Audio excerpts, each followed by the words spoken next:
in his new album. While the answer we were looking for to name any artist such as Okelu Khumalo. Well, we would like to say congratulations to the following people, and they have won themselves a copy of Don Laga's Reflections CD. All right, congratulations Anele Luchaba, Sylvia Julius, Mteteli Kaba, Wani Toyana, as well as Sam Hala. Well, entrepreneur Russell Simmons arrived in South Africa on Tuesday ahead of the two-day Liberty VUKA Knowledge Summit.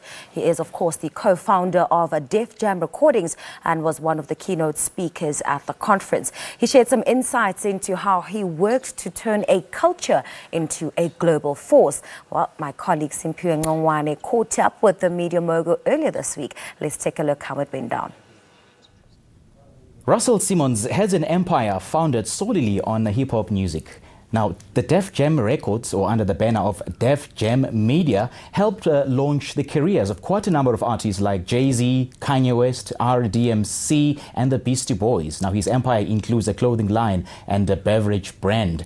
And he's here in South Africa for the Liberty VUKA Knowledge Summit, which promises to be the ultimate experience for business people and business-minded people alike. And he joins me now on Morning Live. A very, very warm welcome to Morning Live and welcome to South Africa. Thank you. I assure you, you're going to have an absolute blast.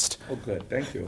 All right, indeed. Now, let's talk about your visit to South Africa. You're here for the Liberty VUKA Knowledge Summit, which promises, of course, to be the ultimate experience for business-minded people. And you'll be mainly focusing on the business of silent cultures and the potential impact of centered people. Do share some light on that. Many people have great talent but have not had the courage, or for whatever reason have not focused. And I shouldn't say for whatever reason. I think they have to reach in here for the strength. And I've written many books, and all on the same subject: how to build inner strength and how to use that to become a good giver or force in the world. When you are this giver, then you have great success as a result. A good giver is a great getter. So I want to teach people to have enough faith that they can take their ideas and put them out into the world. Now, as the founder of Def Jam, what is it that you learned about turning a cultural movement into a successful business? What sort of impact of a cultural movement it has on business? Well, you have an imagination that you have to operate from, and people sometimes are repeats of what they've seen in the marketplace. But there's many things. If you're open-minded, you'll see that the world is missing so many things. As an entrepreneur, your job is to give them the things that they need. Right? Not to be a follower necessarily. And some people are great business people and they see how a business is built, but they want to build it even better because they have an imagination still. It's always about the imagination and operating from the inside out. By expanding into other business lines like clothing brand Fat Farm, what sort of lessons did you learn about entrepreneurship as a whole? Well, you learn from the first record that took me so long to get made. When it was a success, it was because I was resilient and had faith in the record and the artist that he became a star. And from when I made Def Comedy, they thought it was very funny that, or not funny, they thought it was hilarious that I would want to put it in front of the rest of the mainstream when it came from the ghetto. But I knew that it had legs and it would be great there, and I had to stick with it until such time it worked. People laughed at Def Poetry, but it was the longest running show in the history of HBO. All the movies I've made, the other television shows I produce, they all take time and resilience and hard work. So I want people to know that nothing happens overnight. And if it does, there's not much in it. And I also want people to know that the work, if you love an idea, the work should make you happy. It took you a great deal of leadership to be where you are, isn't it? You know, every day you get up and you promote more focus of your own into the world. And, you know, it grows, right? I'm 60 years old now.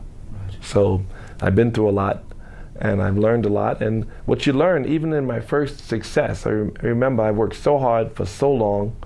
Next thing I know, I had a record on the radio worldwide. It was 1979, the record was Christmas Rapping. We'll hear it this Christmas, still plays. But it was because I stayed on in my dream and on my dream that it became possible. And I want people to have that kind of faith in their belief, in their dreams. And that's what entrepreneurs need. They need to have an imagination and have faith in their dreams. What is it that you wish you had known back then before you started on your entrepreneurial journey? I think that we have to accept where we are and operate from this place we are now and not regret. you would not make it here without the obstacles and struggle that you went through. And so whatever happened that at the time seemed like a mistake, hopefully I learned from it. Yeah.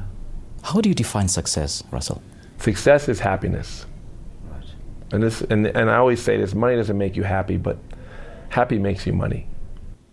Now, since you started this interview, Russell, I could pick a great deal of spirituality in you. So does your interest in yoga and spirituality help inform decision-making in other aspects of your life? I just built a huge yoga platform, and I'll be selling it all over the world. It's in Beverly Hills as a physical studio, but it's a delivery system for consciousness. Okay. I don't think people should eat animals. We have proof now that it only causes sickness. It's destroying the planet, and it's a horrible thing if you were, say, Christian, if you were, and you believed in dominion over the animals, or if you were a Muslim or a Jew, you would know that this kind of sacrifice in animals is not what God intended. And of course, sickness and destruction of the planet and the worst karmic disaster, right? So we want to teach people how to eat better. We want to give people healthier products. We want to give people the tools they need to promote the happiness that they deserve. You were honored at the EMA Awards. What does that mean to you? Well, the honor is never so great because people are doing much harder work. But if I can raise money for something like that, then that's very important to me. I'm a big animal rights activist, and I believe that the environment needs our protection, which is the same thing in many ways. It's the #1 cause of global warming is the abuse of animals. Knowing that, we want to give people a consciousness to make a shift in what they eat and what they do. Let people learn to shift away from things that are hurtful to them and to the planet, and to things that are helpful to them and the planet. So being honored by them meant a lot, in short, because it's an organization that I care deeply about. Right. Russell Simmons, great chatting to you. Thank you so much for your time. We really appreciate it. Pleasure. Right.